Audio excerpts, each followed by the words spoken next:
ओम नमः शिवाय। नमस्कार दोस्तों, स्वागत है आप सभी का आपके अपने यूट्यूब चैनल खुशहाल ज़िंदगी में।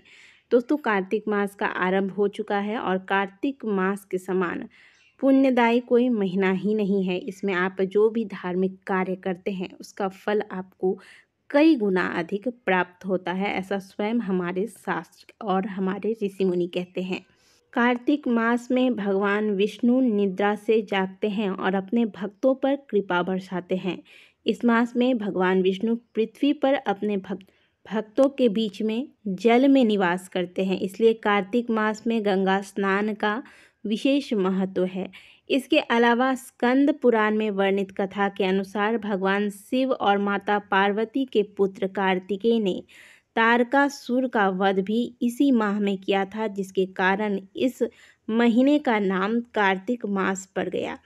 और जब भगवान कार्तिकेय ने तारकासुर के अत्याचारों से पूरे विश्व को मुक्ति दिलाई, तारकासुर का वध किया, उस समय भगवान श्री हरि विष्णु संग माता लक्ष्मी और 33 कोटि देवी देवता वहां प्रकट हुए और उन्होंने भगवान कार्तिकेय को वरदान दिया। भगवान विष्णु ने कार्तिकेय भगवान से कहा कि हे स्कंद देव, कार्तिक मास में आपने तारकासुर का वध किया है, इस वजह से इस महीने का नाम कार्तिक मास रहेगा और इस महीने में जो भी व्यक्ति दीप दान करेगा उसके घर में कभी भी धन संपदा की कमी नहीं रहेगी, कभी भी उस घर में दरिद्रता का प्रवेश नहीं होगा।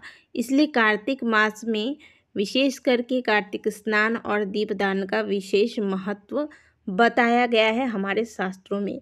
भले आप कार्तिक मास के व्रत को धारण नहीं कर सकते, बहुत से लोग खाने पीने में बहुत ज़्यादा परहेज नहीं कर पाते हैं, या फिर व्रत पूरे महीने का व्रत भी हर किसी के द्वारा संभव नहीं है, तो ऐसे में कम से कम आप प्रत्येक दिन सूर्योदय से पहले स्नान करके तुलसी पूजन करें और दीपदान करें। इससे आपको अमोघ फलों की प्राप्ति होती है, साथ ही घर में धन संपदा आती है और मृत्यु उपरांत मोक्ष की भी प्राप्ति होती है।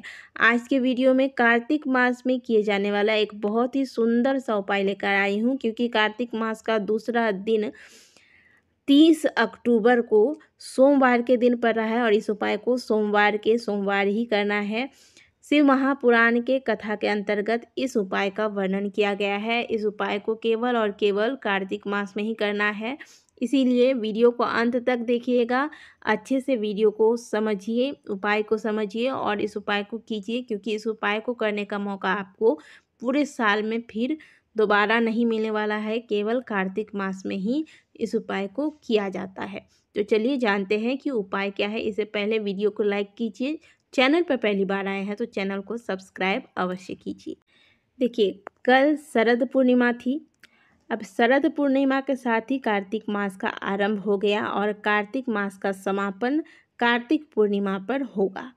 तो पूर्णिमा से पूर्णिमा के बीच, यानी कि शरद पूर्णिमा से कार्तिक पूर्णिमा के बीच जितने भी सोमवार आए, जितने भी प्रदोष आए, जो एक बीच में मासिक शिवरात्रि का व्रत आए, इस बीच में आपको प्रत्येक दिन इस उपाय को करना है। कहने का मतलब है कि रोज़ आपको नहीं करना है, केवल इस महीने में जितना सोमवार आता है, जितना प्रदोष महीने में 2 बार आता है तो 2 प्रदोष ले लीजिए, और एक मासिक शिवरात्रि हो जाता है तो एक मासिक शिवरात्रि के दिन आपको इस उपाय को करना है।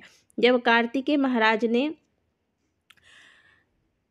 तारकासुर का वध किया तो वह उस समय जैसे ही 33 कोटि देवी देवताओं के साथ भगवान विष्णु और माता लक्ष्मी ने दीपदान वाला, जो मैंने आपको अभी बताया, यह वरदान कार्तिकेय महाराज को दिया, उसी समय भगवान शिव और माता पार्वती और भगवान ब्रह्मा अपनी ब्रह्मानी के साथ प्रकट हुए।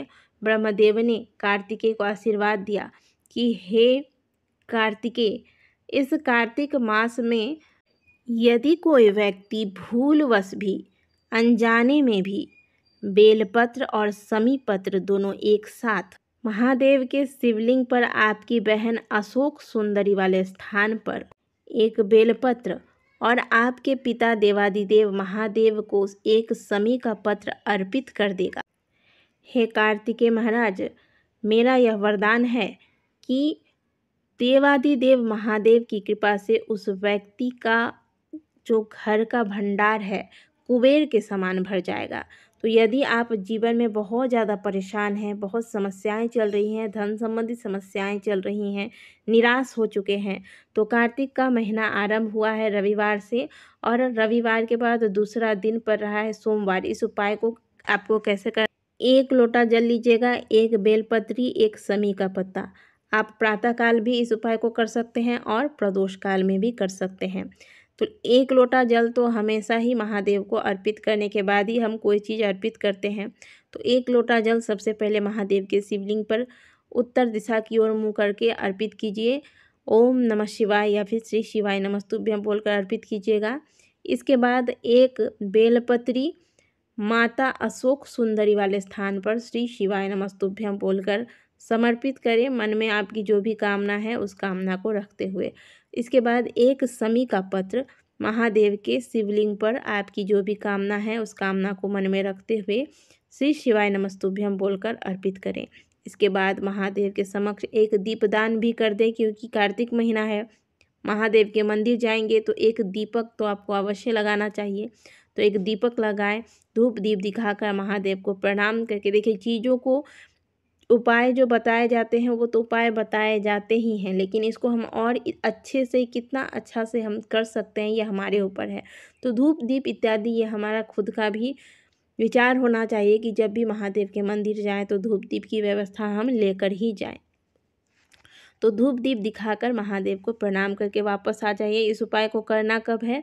पहला सोमवार है कल, आप पहले सोमवार से इस उपाय को आरंभ कीजिएगा। इसके बाद कार्तिक मास में जितने भी सोमवार पड़ते हैं, प्रत्येक सोमवार को आपको इसी प्रकार से इस उपाय को करना है।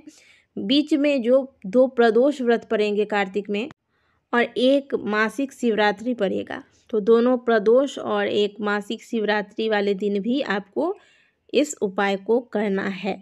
तो आपको समझ में आ गया होगा, जितना सोमवार कार्तिक महीने में पड़ता है, पूर्णिमा से पूर्णिमा के बीच जितने सोमवार, प्रदोष और मासिक शिवरात्रि पड़े, प्रतिदिन आपको इस उपाय को करना है। महादेव के शिवलिंग पर अशोक सुंदरी वाले स्थान पर 1 बेलपत्री और महादेव के शिवलिंग पर 1 समी पत्र चढ़ाना है। इसमें आपको ध्यान ये रखना है कि जब आप बेलपत्री माता अशोक सुंदरी वाले स्थान पर चढ़ाएंगे तो बेलपत्र की डंडी वाला जो हिस्सा है वह महादेव के शिवलिंग के खाली वाले हिस्से की ओर, यानी कि पत्ती जो है वह जलाधारी की ओर होगा, जो जलाधारी से जल बाहर की ओर आता है उस तरफ पत्ती होगा और डंडी का मुंह शिवलिंग की ओर होगा।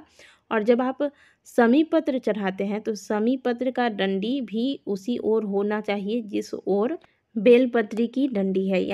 सरल भाषा में कहूँ तो जिस ओर बेलपत्री की पत्ती वाली भाग है उसी ओर समी पत्र का भी पत्ती वाला भाग होगा और डंडी जिस ओर है उसी ओर समी पत्र का भी डंडी होगा, ठीक है। और बेलपत्री किधर चढ़ाना है आपको? बेलपत्री चढ़ाना है जो अशोक सुंदरी वाले स्थान से जल बहकर बाहर की ओर आता है उस तरफ बेलपत्र का पत्ता होना चाहिए और डंडी शिवलिंग की ओर होना चाहिए। ठीक इसी पोजीशन में आपको समी के पत्र भी चढ़ाने हैं। मैंने पूरी कोशिश की है आपको समझाने की। इससे संबंधित आपकी अगर कोई सवाल हो तो आप कमेंट बॉक्स में पूछ सकते हैं। करना आपको कार्तिक मास में जितने सोमवार पड़ जाए, प्रदोष पड़ जाए, मासिक शिवरात्रि पड़ जाए, इन सभी दिनों में इस उपाय को करना है। तो बहुत ही सुंदर सा उपाय है, इसे सरल उपाय और कार्तिक मास में हो क्या सकता है, अवश्य कीजिएगा। महादेव की कृपा से इस कार्तिक मास के समाप्त होते होते आपके घर में धन संपदा की लाइन लग जाएगी। आपकी जो भी धन संबंधित समस्याएं हैं, जो भी जीवन में परेशानियां हैं, वो सभी समाप्त होंगी। वीडियो अच्छी लगी है तो वीडियो को लाइक कीजिएगा। कमेंट बॉक्स में हर हर महादेव अवश्य लिखिएगा।